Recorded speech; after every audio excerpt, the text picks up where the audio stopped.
Welcome back to Marveled Media Podcast, where we talk about all things media, especially Marvel. I'm Blake, and I'm here with my co-hosts, Josh and Alex. And welcome to episode 8 of Marvel Talk. Today we'll be discussing episode 1 of Moon Knight, which currently is available to stream on Disney+.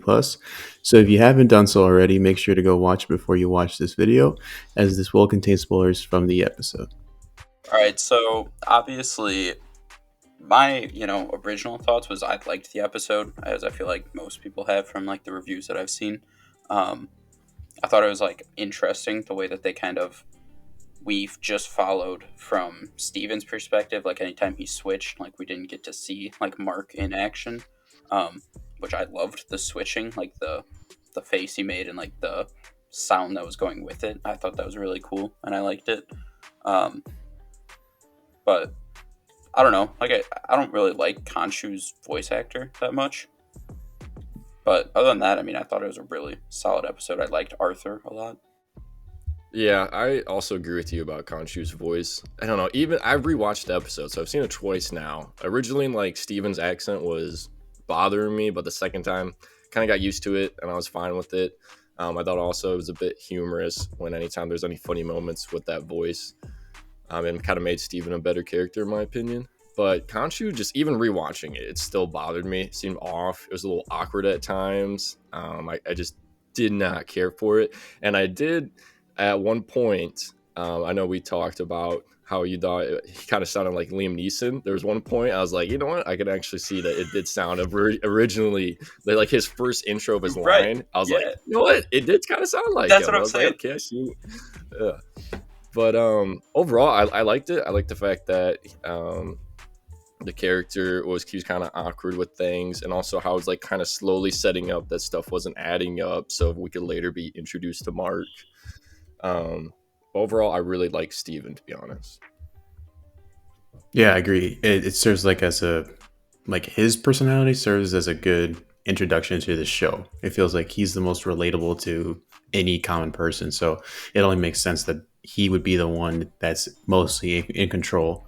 And then at the end, it teases, the complete contrast to that is Mark, where he seems more calm, collected, and he knows what he's doing.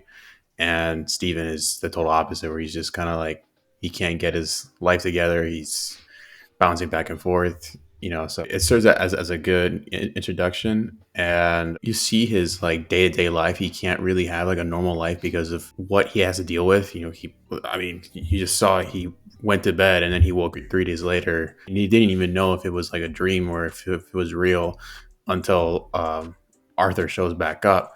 And in that dream, I guess, dream sequence, when he falls asleep, he goes to Switzerland, and he doesn't even realize it, and he just wakes up with his jaw all out of place, and he snaps it back in. And then he's the whole chase goes through. He goes through that Swiss village, and he sees the main villain, Arthur Harrow, and his cult. And the introduction to Ethan Hawke's character, very beginning of the episode, was, I watched it twice too, just to make this whole thing. His introduction still gets me. It's something about breaking glass and put it in your shoes. Yeah, God.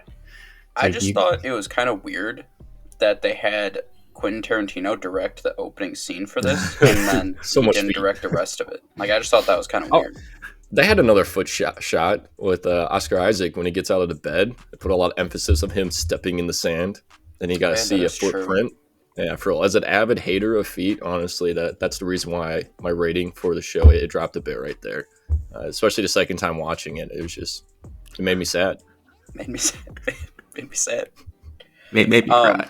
Obviously, like we talked about, his intro was really cool for Arthur Harrow. It definitely, right away, we got to see, how this dude is. And then even his introduction, after that opening sequence, when we see him again in Switzerland, and him, just walking up front, and everyone's he's a godly figure, as he's walking by, people are kind of touching his arm and just excited, half smiling to see him and stuff. It definitely gave you right off the bat, not only is he an interesting villain, but to see the cult following, it just adds an extra layer of interest. And as I kind of mentioned to you guys before, I liked how we got to see him right away. and it's not like how Marvel has been doing, where they can like hide who the main villain is. For I'm sure as this goes on, there'll be like deeper meanings, as we know, like with he obviously has a connection to a god or deity, and so does Mark Steven. Clearly has a connection to Khonshu, so I'm sure like there'll be that kind of bigger bad in a sense. But I did like how we got Arthur right away. He got a pretty good screen time in the first episode, and every time he was on screen, he was definitely not a disappointment. Yeah, and I don't know about you two. I know for me, I'm going in the show just completely blind, as I don't know anything about the Moon Knight character. So my reactions are just purely based of like knowing nothing, just knowing what's already about the Marvel Universe and going into the show. And I really like Ethan Hawke as the Bane bad guy. I thought he looked amazing. I thought the tattoo scene when he first saw the introduction was great. And like you said, that he was kind of like a god figure, but he was also like respected too. He wasn't feared, it seemed like. It was more of they're just looking at him in awe. And then when the old lady died, he seemed even sad about it. You could see that he was like on the ground, and then he was dealing with Steven. And even how he talked to Steven initially, it wasn't like just the pure bad guy, I'm about to kill you right now. It was more of just like, hey son, give me what you stole kind of deal. So I kind of like that. I really like how he's doing. He got plenty of screen time in it, and also, like you said, introduced the main bad guy right away, so we don't have to wait till later down the series. So I really love that part. What are you guys' thoughts on the car chase sequence itself? So once he kills all those people and he starts to and he hops into that cupcake van. The cut, yeah, where it cuts in and out with that, between Steven and Mark. Yeah. That I like I'm so down with car chase scenes, to be honest. Unless if it's Fast and Furious, don't give it to me. Who? But overall, though, like car chase sequences, it's too. I'm overwhelmed with it. There's too many movies with it. But I like the fact he kept cutting in and out. I thought that was cool. I like the whole kind of even the sound effect of him changing in and out. It even kind of seems like you are about to transport in time with the sequence. So I like that. The CGI, though, in that scene had me a bit worried. It wasn't the best. It's kind of making me question, especially with the other Marvel shows we're seeing coming out, of like how much they're actually dedicating to this show properly that it deserves. She-Hulk. Which obviously, yes, yeah, definitely. They just hate Hulk, man. Just Marvel, please, for the love of God, just give them what they deserve. But like, it just made me a bit worried. But as I said, when Ethan Hawke later at the end sequence, I really thought they ended the show properly for the first episode. It made me see plenty of promise. So the CGI is not as worrisome, because that last end scene was pretty solid. I thought the humor throughout the entire car chase sequence was good too, and like the song, like the background song playing. I mean, if it goes with what he's feeling. It's like all he wants to do is just wake up from this, like what it feels like a nightmare to him, because he doesn't believe it's real.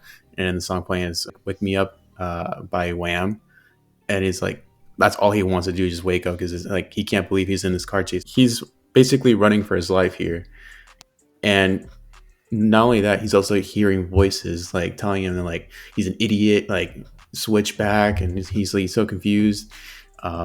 So I mean, for a car chase sequence, especially on a scale of a show, I felt like it was done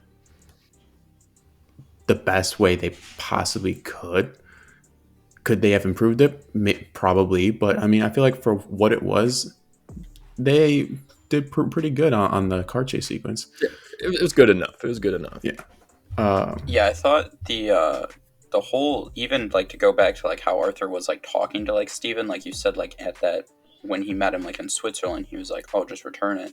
Even when he like met up with Steven again at the actual museum, once again, like Arthur, like he had all his guys around him, and he wasn't even like super like, "I'm gonna kill you, like give it back now."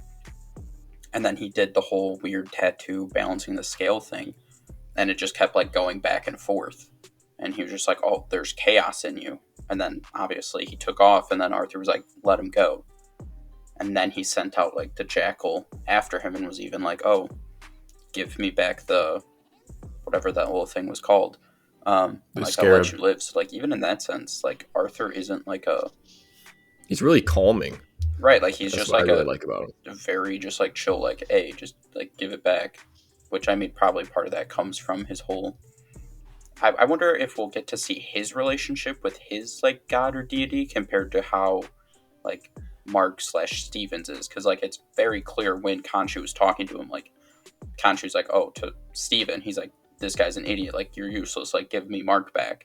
And I wonder if we'll get to see how Mark and Khonshu kind of like what their dynamic is, if it's a little bit more, I guess, respectful in a way, and if we'll get to hear like Arthur's kind of inner thoughts with his.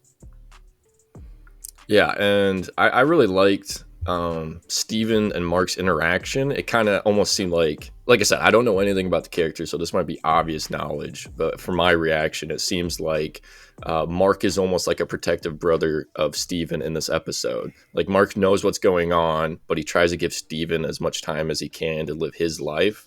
Also, he keeps calling his mom, but it seems like it's voicemails only, so I wonder if we'll see something about that. Which, well, like I said, that might be an obvious thing people already know. I don't know.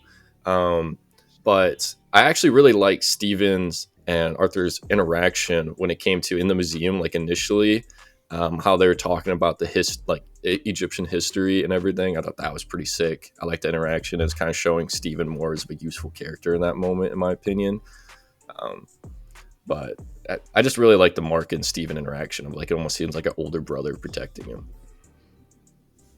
Yeah, and you could tell it's like a complete contrast to, like from one to another. It definitely feels like a big brother, little brother kind of situation where he's like, while he's asleep, I do my missions and then I go to sleep and he goes and lives his life not knowing, like the entire sequence. Once he finds like the phone, he tells him just to put it back, like don't keep looking, just ignore it. But I mean, Steven being, and he also got a fish for him too. Yeah, one that has two fins instead and of a one. Date. Yeah. Well, he had the date, but also like the fact that I thought the fish thing was pretty funny. The fact it was kind of like you see that he has two fins. I almost had like the Once Upon a Time in Hollywood meme where I point at the screen. I'm like, hey, that boy has two fins right there. What's going on? And then he notices it. I thought that bit was funny. And then he goes to the shop and he's like, I don't know. That bit was humorous. Like we said earlier, that the show is pretty funny, but it's not in the natural way that normally Marvel shows do, where it's just straight up joke. It's more of a natural flow humor. And I really like that. And it definitely fits the character. And Oscar Isaac definitely was killing it this episode. I have full confidence in him to pull off the show. And I think kind of with that, it kind of goes like with his whole accent thing. Like I know how you said at the beginning you didn't like his accent, and like then like when he found that phone, he was talking to what's her name, Lila, I think it is. Layla, or is it Lila? Okay. She mentioned like, well, why are you doing that accent? And then when we heard Mark talk, he had an American accent. So I think it kind of like goes along that Oscar Isaac is doing like a bad British accent because like he's not British, like that's not his normal, like how he normally sounds. So I think that kind of like they kind of like gave him like that fake accent to like make him feel like he is like British and like a part of that, but obviously we see he's not. And like you said, I thought the whole conversations like with his mom, I did think was interesting because I don't know either like what if that does have meanings in comics or anything like that. But like you said, they definitely all seem to be voicemails. I kind of wonder if maybe she like passed on and like Steven doesn't know but Mark does, but Mark like Mark went to like a funeral or learned about it or something and Steven doesn't. So I wonder if that's gonna like come up in a way. And I also just thought it was interesting how Steven or Mark like kind of does stuff for Steven to let Steven like have control. Like it seems like even after like he went back to London when he was done with everything and like Switzerland, like he goes back and like he got him the new fish, he got him a date. So it seems like he must have gone to work at the museum even as like Mark. So it kind of seems like Mark does kind of like in a way let Steven like be his own person, like brings him back to London, lets him live this simple life of just working at the museum, work as a gift shop guy, and like kind of does stuff like, oh, give him a new fish, give him a date, but let him have like the control. It's not like Mark doesn't seem like he wants to be full control all the time. Like he's okay with Steven having his time.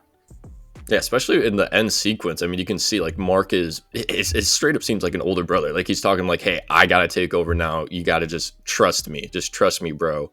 And let me take over. Like basically he seemed apologetic that he was sorry that this was happening to Steven. He got caught up in all this. And so I definitely love their dynamic. And he was trying to hide his whole life going on, which I think is going to be a really cool episode in the future, that they're definitely going to probably do a flashback episode of what the whole moments we missed to kind of give Mark a background of character to set up his character development. And I swear, dude, there's definitely going to be a scene with that fish. All right. They made too much emphasis on the fish. I want to see the fish scene. Okay. I want to know what happened to the one fin wonder. The one fin wonder. They even did a promo of the fish. Like, one of the promos recently was like the fish in like the blender cup that like he brought, because he brought it to like the shop, and it was literally just like a blender cup. And like that was one of the promotional like a couple days ago. It was like Moon Knight in like 3 days, and it was just that fish in the blender cup. So I mean, I wonder if they will. I'm assuming we get a throwback to kind of like I would guess almost like the moment that we get Mark and Khonshu kind of like where he gets, I don't know if you want to say possessed by Khonshu, or however that whole like the origin, the entanglement, if you will, between those two, and kind of see like how that works. I'm assuming we'll see that throwback. Yeah, for sure. And the end of the episode, as you guys mentioned, when Mark is talking to Steven, the way it was shot, I actually like, I couldn't tell where like the cuts were. It was shot and edited really well. It's like, damn. And you see like Mark start to like walk towards the door and pointing to it. It's like, that thing is gonna break through the door if you don't give me the body. We are gonna die. So, and then it's just like the whole time the camera just is like rotating at like 180 degrees. And it's like, where the hell are those cuts? But you know, the whole end sequence was great. It definitely left on a semi cliffhanger. We did get to see the suit finally. I don't know. It was like a solid episode, solid intro. The introduction to Steven throughout the whole thing, him like finding out that, you know, maybe there's more to him than even he knows. And then, you know, meeting Arthur Harrow. And then at the very end where he finally, you know, starts to see, like physically see Mark in the mirror. Before the entire episode, he was just hearing him in his head. And then he sees like, oh shit, this is actually real. And then that's when he finally gives it up, and you know, you see Moon Knight and and you see him fight. Well, not, you don't see him fight, but you see kind of like from outside the hall, a sink gets thrown out. The Anubis / jackal type thing like start to crawl out, and you see the Moon Knight just pull him back in. You see like the nails clawing, like they leave an imprint on the floor. It's like, damn. And the way it ends with him just turning and seeing like his eyes like light up and to the camera and cut, and boom, episode 1 is over. Like, it's a pretty solid episode. Overall, it was well paced, well acted, humor sprinkled in. It felt natural, like you guys mentioned earlier. I have really no complaints about this episode.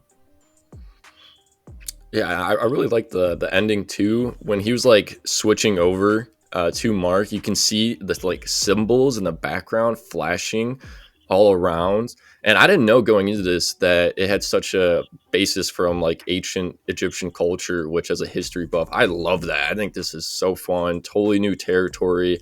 And anytime you see really Egypt, especially ancient Egypt, it's just like, oh, one, it's either a bad mummy or a bad pharaoh just going to kill. While this definitely does not seem like it's just one bad pharaoh. It's kind of deep diving into it, and I absolutely love that, which is why for me, I rated, after rewatching the episode, originally I was thinking this was like a 7 out of 10, but after rewatching it, it's like a 7.9 out of 10 for me. It would have been an 8, but there's a lot of feet.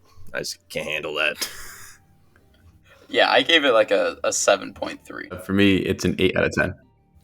Yeah, so the last thing I want to throw in is I think it was interesting, and I wonder how this is going to come back when Steven said something to Donna about the all the gods, how there's supposed to be 9 and there's only 7, and she's like, oh, I cut like 2 of them out. Kind of wonder what 2, and if that's, I feel like that's going to have some kind of meaning. I highly doubt they just threw that in without it having meaning. I wouldn't be surprised if those 2 could be, you know, Khonshu as well as Arthur Harrow's. I can't remember the name of that one.